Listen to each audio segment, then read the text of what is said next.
Hey guys, today's video we're going to talk about contacting cognitive support. So from time to time, you're going to have issues, you're going to have support cases you need help with from cognitive. In the past, people have sent an email to our support address. You can, get it on the website. But there's usually always back and forth, and it's just a waste of your time, quite frankly, because you'll contact us, looking for help, and then we have to come back to you and ask for a bunch of stuff. So we need your preferences files, and maybe if it's an import issue, we might need your import file. We might ask for the issue itself, whatever it might be. So then there's just this kind of back and forth. So what we decided to do is create a feature within the AdforceX application that will kind of gather that stuff for you, so you don't have to worry about it. So we're actually going to go over two scenarios today. One if you're using Mac Mail, and one if you're not. So the reason that they're separate is we have a lot more control using Mac native applications because we're building over the Mac OS, right? So let's get into it. Let's talk about how to do this. So what we're going to do is we're going to go into AdforceX, and under the AdforceX menu, you'll see contact support. So if you just click that guy, you'll see that it's already pre-populated because I've done this before. We talked about it being an import issue, so that's what our import issue is going to be. So we're going to do that. So fill out all the pertinent information. Please make sure your company's there.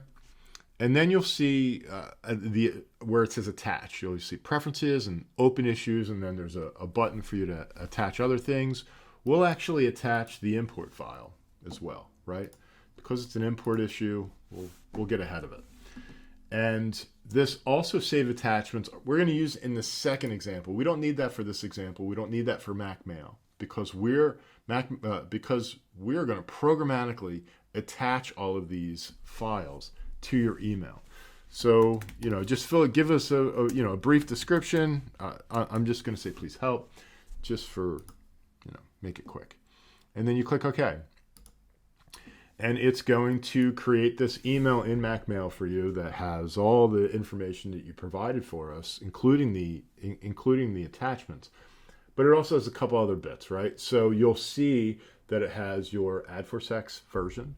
It has your OS version and a couple other statistics about your Mac.